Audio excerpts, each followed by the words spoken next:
Na quinta-feira do dia 31 de julho de 1980, na pequena cidade de New Holland, localizada no estado da Pensilvânia, nos Estados Unidos, aconteceria algo que deixaria toda a comunidade aflita. Nesse dia, Evelyn Fisher, uma garota de apenas 14 anos, saiu de sua casa para fazer uma faxina em uma casa vizinha. Essa casa era a de número 115 da Avenida Hank e ficava bem em frente à casa da garota. Evelyn costumava fazer faxinas nas casas do bairro para ajudar na renda da família, e como o bairro em que eles moravam era considerado seguro, os pais dela nunca viram problemas nisso. No entanto, diferente dos outros dias, nesse as horas foram passando até ficar de noite e a garota não voltou para casa. Com isso, os pais dela ficaram muito preocupados e em uma determinada hora decidiram ir até a casa do vizinho da frente para chamar pela filha. Ao chegarem no local, perceberam que todas as luzes da casa estavam apagadas, como se não tivesse ninguém, o que era estranho, pois quem morava ali costumava deixar a maioria das luzes acesas, mesmo quando a casa estava vazia. Os pais de Evelyn chamaram por ela, mas nem a jovem nem o proprietário da casa responderam. Obviamente, isso deixou os pais dela mais preocupados ainda, e eles acharam que era melhor comunicar às autoridades. Em poucos minutos, a polícia chegou ao local, e ao receberem as primeiras informações dos pais de Evelyn, eles foram até a casa do vizinho para averiguar. Os policiais bateram e chamaram na porta, mas assim como os pais da jovem, eles também não tiveram nenhuma resposta. Os policiais então decidiram verificar no quintal da casa, para ver se encontravam qualquer coisa, mas não havia nada. Apesar de não terem um mandato para poder entrar na propriedade, os policiais sabiam que cada segundo era crucial, e pelo relato dos pais de Evelyn, tudo indicava que ela poderia estar correndo risco. Desse modo, os policiais optaram por invadir a propriedade, que mais tarde se descobriu pertencer a um homem de 28 anos chamado Gerald Zimmerman. Já dentro da casa, os policiais realizaram buscas, mas nem Evelyn e nem Gerald se encontravam no local. Com isso, um alerta foi emitido sobre o desaparecimento da garota e também sobre Gerald Zimmerman como o principal suspeito. Algumas horas depois, a polícia descobriu que Gerald tinha uma outra propriedade registrada em seu nome, que ficava na rua principal número 73B.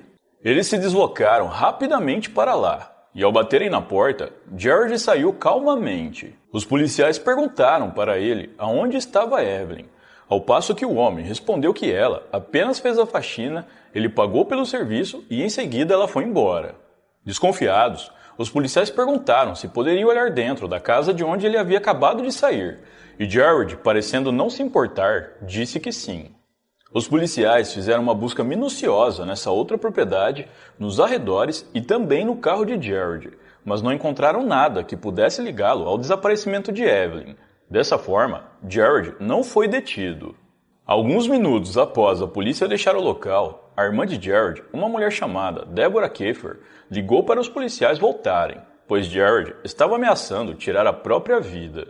Ao voltarem, os policiais conseguiram acalmar Gerald, que disse estar fazendo aquilo porque o seu casamento estava acabando e por ter outros diversos problemas pessoais. Por conta disso, Gerald acabou sendo levado para um hospital psiquiátrico, onde ficou internado.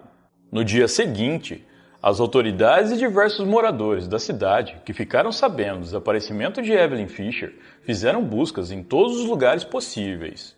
Eles vasculharam nas matas, nas casas, nos rios e nos lagos na esperança de encontrar qualquer sinal da jovem, mas infelizmente não encontraram nada.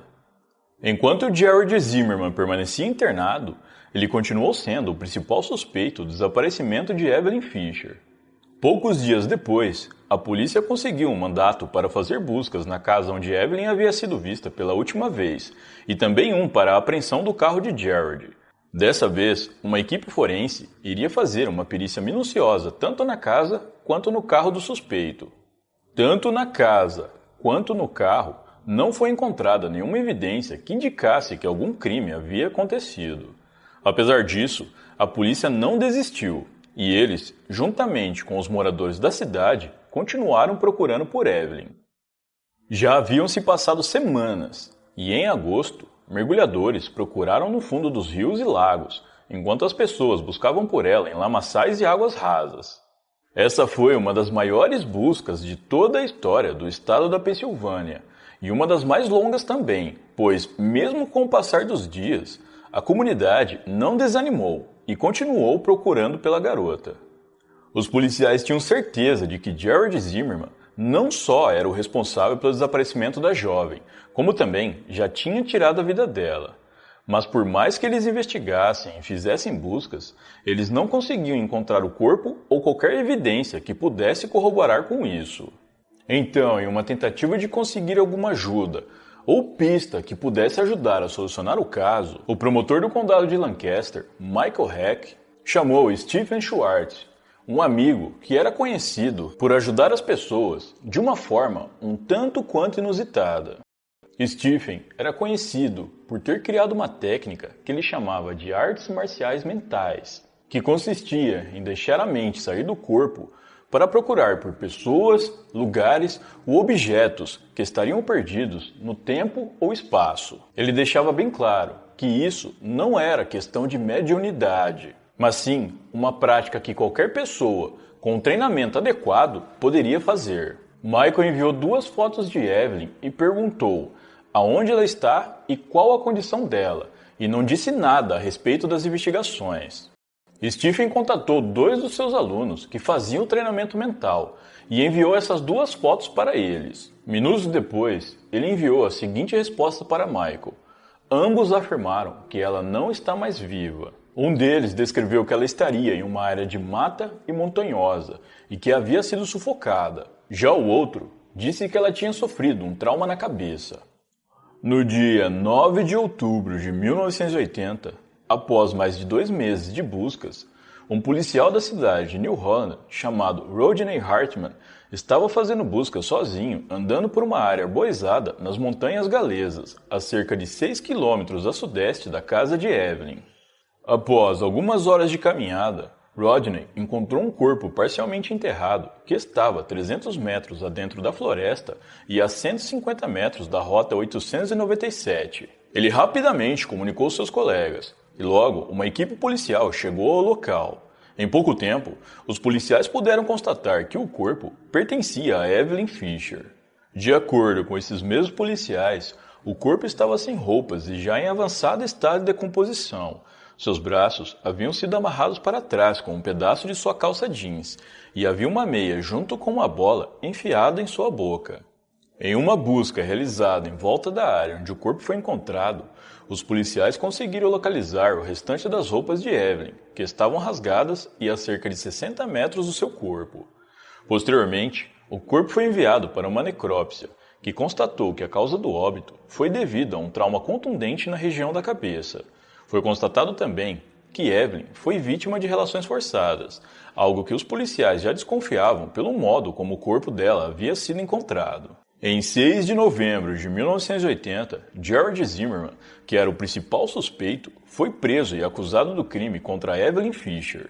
Durante a internação de Jared, o Dr. Lawrence Drysdale, que era um psicólogo do hospital, disse que o homem havia lhe confessado se lembrar de ter batido com muita força na cabeça de uma garota, mas que não se lembrava de mais nada além disso.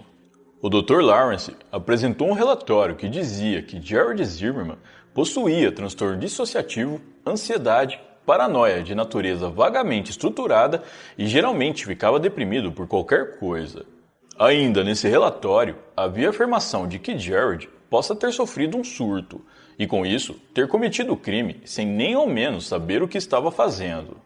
Durante o seu pré-julgamento, que ocorreu em 2 de abril de 1981, Jared foi considerado mentalmente competente e respondeu o seu processo como um acusado normal. À medida que o julgamento avançava, todos ficaram sabendo da tamanha brutalidade do que havia acontecido.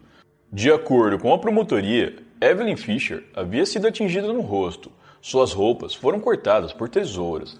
Ela foi vítima de relações forçadas e faleceu devido a não conseguir respirar por conta da bola e da meia que foram colocadas em sua boca. Porém, durante o julgamento, como não haviam provas o suficientes que comprovassem as relações forçadas, eles não conseguiram uma condenação por esse crime, já que a defesa alegou que Jared apenas tinha cortado as roupas da garota, mas não fez nada com ela.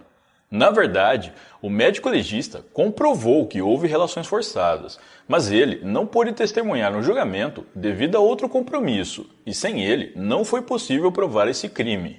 Jared nunca contou à polícia exatamente o que aconteceu, mas eles têm a teoria de que por Evelyn Fisher se parecer muito fisicamente com a esposa dele, que havia pedido divórcio dias antes de tudo acontecer, o homem acabou descontando toda a sua raiva e frustração na garota. Jared ainda alega que não se lembra de nada do que fez naquele dia, e que a única lembrança que ele tem é dele batendo na cabeça de Evelyn. Após o término do julgamento, em 6 de maio de 1981, Jared Zimmerman foi declarado culpado pelo crime contra Evelyn Fisher. Ele foi condenado à prisão perpétua sem a possibilidade de liberdade condicional. O crime contra Evelyn Fisher não só chocou a pequena cidade de New Holland, como também toda a região, em específico o condado de Lancaster, que é o condado que a cidade faz parte. Na época do crime, a cidade contava com pouco mais de 4.000 habitantes, e um crime desse tipo acontecer ali era algo que não passava pela cabeça de ninguém.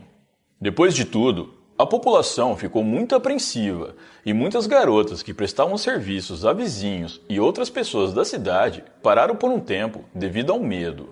Apesar de ter ocorrido há mais de 40 anos, é dito que até os dias de hoje, o crime contra Evelyn Fisher é uma memória amarga na pequena cidade de New Holland.